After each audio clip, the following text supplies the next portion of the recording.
Vamos lá, TT, só para deixar uma última informação, o Dalk comentou sobre a utilização do Vinícius Cauê como um interno pela esquerda, né, um meio-campista pela esquerda. O Vinícius Cauê era a alternativa que o Osório definiu, e aí a gente vê agora nesse momento a batida do Vinícius Cauê jogando como meio-campista. Ele era a alternativa do Juan Carlos Osório a um meio-campista canhoto. O Osório preferiu utilizar um jogador do elenco que não é da posição, pelo menos não terminou a formação dele na base nessa posição, como meio-campista a utilizar um destro na função. Então mostra como o Juan Carlos Osório estava irredutível a que fosse um jogador canhoto na posição para o Atlético. Mas o Furacão, então, vence o Cascavel, vence por 1-0 num jogo de poucas oportunidades criadas, uma das principais essa que o Pablo perde num grande lançamento do Bento. O Furacão faz o gol com o próprio Pablo, como o Alexandre Senechal comentou agora há pouco também, e agora passa na nossa imagem o gol do Atlético, o lançamento do Fernandinho e o Pablo completa de cabeça, e aí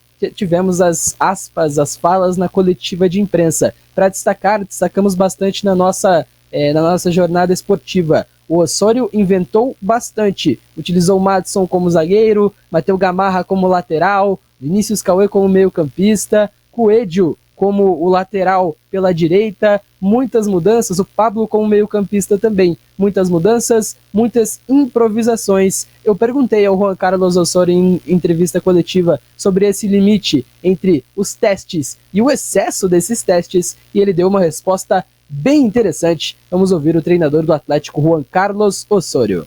Como dice Alex Rovira, parafraseando a Séneca, si uno limita a una persona o lo entrena con limitaciones, lo limitará.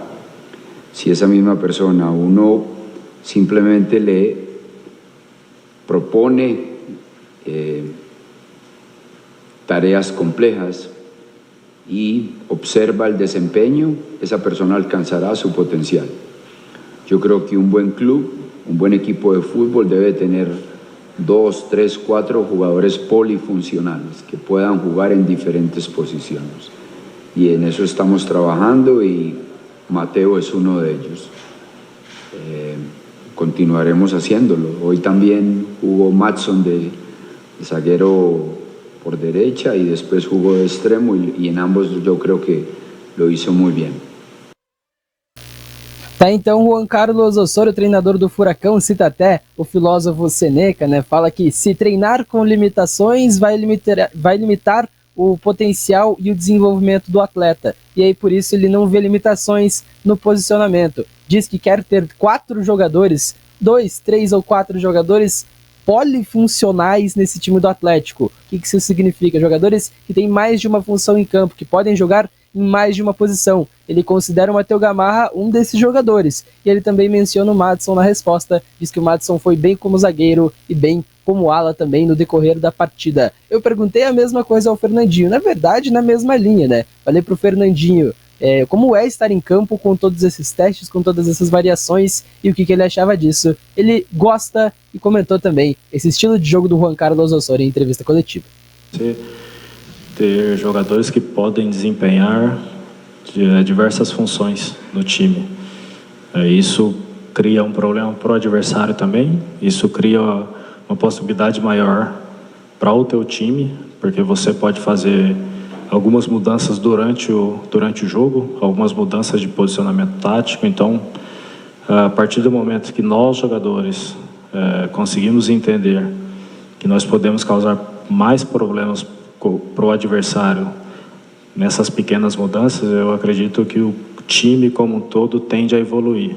E a evolução individual também, ela se faz muito pertinente nesse caso. Palavras do Fernandinho, então, que foi um dos... Na verdade, o capitão foi o Thiago Heleno, mas ele é o capitão moral, né? Um dos capitães desse elenco do Atlético. Ele, o Thiago Heleno e o Pablo são considerados os líderes desse elenco. Fernandinho diz, então, que se o time entender que pode gerar mais problemas, isso vai fazer o time evoluir. E a evolução individual entra nesse aspecto também. E aí, em testes, em variações táticas e ofensivas, Juan Carlos Osório gosta muito da bola parada e cita papel importante do Fernandinho na criação dessas jogadas. Los tiros hoy de nuestro lado derecho, en los cuales participó Fernando fueron ideas de él. Y se trabajó y bueno, hoy salió. Yo creo que es más la creatividad de los jugadores, dependiendo del segundo jugador que recibe la pelota. Continuaremos mejorando porque creo que es muy importante utilizar el balón parado. El 40% de los goles más o menos en torneos de alto nivel son de pelota parada y nosotros tenemos que mejorar en esse aspecto. Nessa mesma resposta, o Juan Carlos Osorio menciona que o Vinícius Cauê também tem parte muito importante nas jogadas curtas de escanteio, né? Porque o Vinícius Cauê participa de todas as jogadas e é o canhoto para cruzar. Do lado esquerdo, ele cruza com a bola abrindo, com a bola saindo da defesa do goleiro. Do lado direito, uma bola mais fechada, mas em todos os momentos, em praticamente todas as jogadas curtas de escanteio, o Vinícius Cauê, por ser canhoto e também, claro, por ter essa facilidade para o cruzamento, porque é lateral de origem, o Vinícius Cauê participa de todas essas jogadas, o que deve acontecer também com o Lucas Esquivel. E aí o Osorio comenta, né? O Fernandinho fez as jogadas, se envolveu nas jogadas de escanteio, e em todas que ele participou, todas foram ideias dele. Por quê? Porque depende muito da tomada de decisão do segundo jogador que domina a bola. Então há o toque para o primeiro jogador, que em grande parte dos casos foi o Vinícius Cauê, e o Fernandinho, geralmente mais posicionado atrás, dominava e aí decidia o que fazer. Então as jogadas saíram da cabeça do Fernandinho, e isso é muito importante, dar protagonismo ao Fernandinho. O Furacão vence a partida 1-0 com assistência do Fernandinho, vai à liderança do campeonato, tem 17 pontos somados, o Coritiba é segundo com 16 pontos na tabela. O Furacão enfrenta o Londrina no próximo sábado, dia 10, às 4 da tarde, no Estádio do Café, para tentar defender essa liderança do Campeonato Paranaense, né, TT? Isso aí.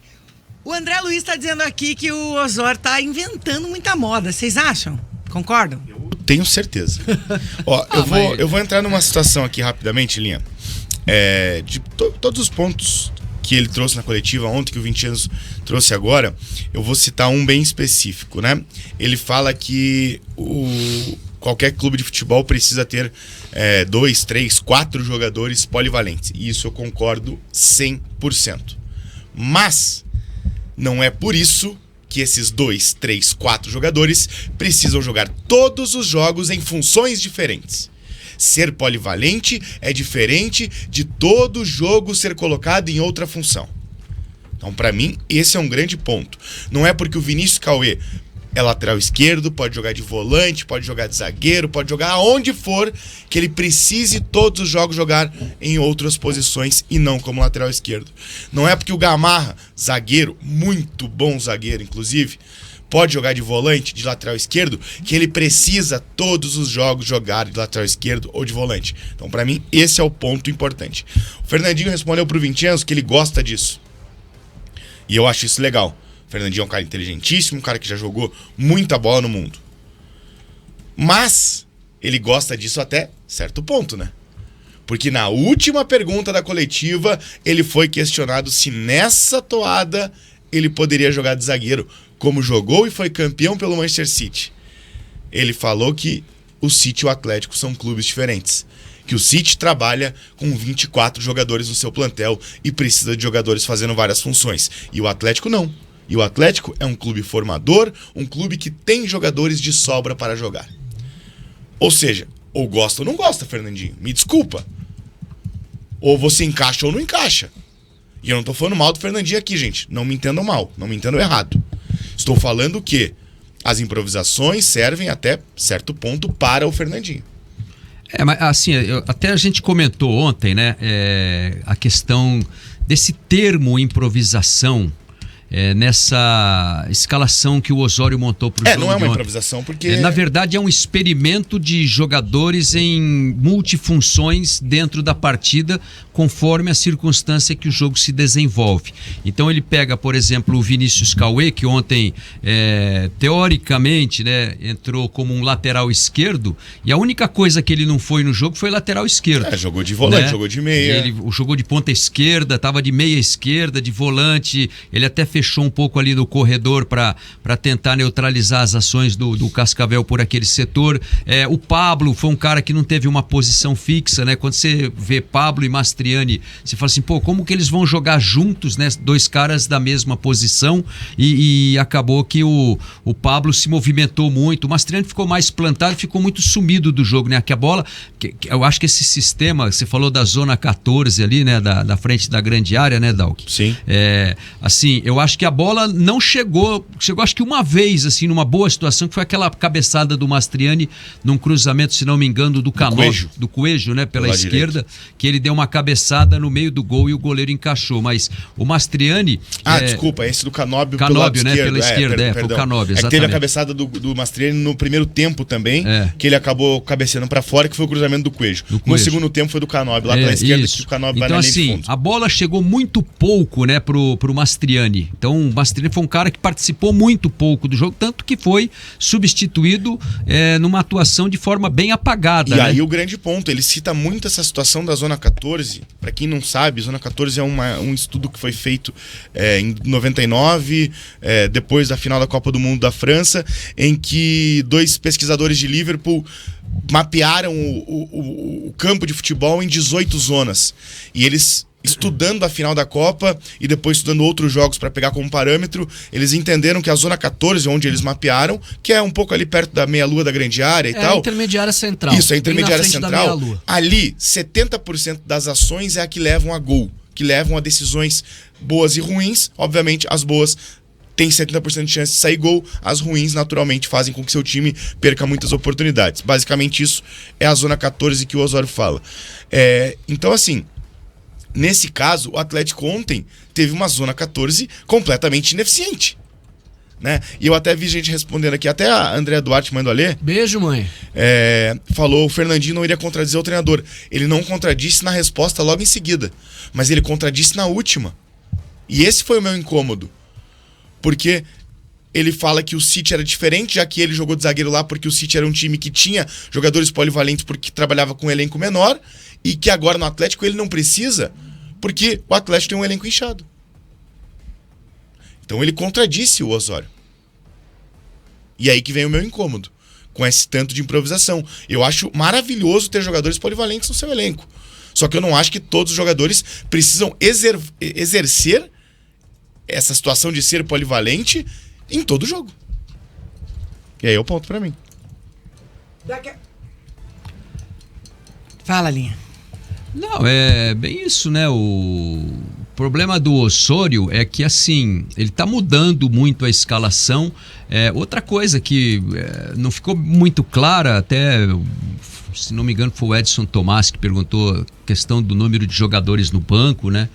Ele levou só 7 jogadores, tá certo que só pode fazer 5 substituições, mas, limitou muito o leque de opções, Ele né? falou que não era pra criar expectativa nos atletas que vão pro banco. Mas, pera um pouco, né? Antigamente, quando tinha 3 substituições, até 2, né? No começo eram 2, depois passou para 3, agora aumentou para 5. Né? Quando eram 2 ou 3 substituições, o limite no banco de reserva eram de 7 jogadores, né? Foi por muitos anos. Sim. Assim. Depois é que, chegando à Copa do Mundo, é que se aumentou para 12 jogadores, né? É praticamente um outro time inteiro que você tem à disposição no banco de reservas. E aí o que acontece? O Osório ontem levou só 7 jogadores. E assim, o jogo em Curitiba, né? Não tinha nem negócio de passagem de avião, né? Vamos economizar a passagem, hotel, não sei o quê, né? Pega a molecada do Sub-20 aí que tá pedindo espaço, né? Tem um monte de jogador do Sub-20 que só a convivência na concentração, de sentar ali à mesa, né, com o Fernandinho para tomar um café da manhã e ter uma resenha, só isso já dá uma bagagem pro cara, né? Importante. Então, eu acho um desperdício, né? Eu acho que alguém tem que dar um toque no Osório aí dentro da comissão técnica, né? O Petralha pegar o telefone e ligar pro Osório e falar assim: Osório, peraí, né, meu filho, tem que... o futebol não é assim, sei lá, né? Também o Osório tem as convicções dele, né? Não vou entrar nesse mérito aí, mas achei um desperdício, né? Você ter lá que o banco de reservas do Atlético é aquele banco recaro, né? De couro, confortável, né? Bancão grande, assim, cabe um monte de gente, e levar só 7 caras. O Osório fez uma diferenciação importante na resposta em que ele cita exatamente isso. Ele cita que ele precisa de 18 jogadores na relação e a partir desses 18 ele escolhe um 11 titular. Ele fez uma diferenciação importante. Como bem o Dalk comentou, ele não quer colocar expectativa em outros jogadores, mas ele disse que é importante ter jogadores do sub-20 ou sub-18, né, como ele fala, para ter essa chance de fazer exatamente o que o Linhares falou, de conviver com a equipe, de viver o jogo, ver a preleção e conviver com toda a rotina da partida. Um ponto importante, o Atlético voltou agora a relacionar os jogadores sub-20 para as atividades, para os treinamentos, né? Eles estavam de férias depois do final da Copa São Paulo de Futebol Júnior. Então, muito provavelmente, agora sim, nós teremos esses jogadores do sub-20 relacionados com mais frequência. Mas o Osório faz essa diferenciação. Não quer colocar em expectativa em jogadores que ele não vai utilizar durante a partida, mas em jogadores sub-20, sub-18, ele quer sim levar porque considera que é importante essa experiência de participar da rotina do jogo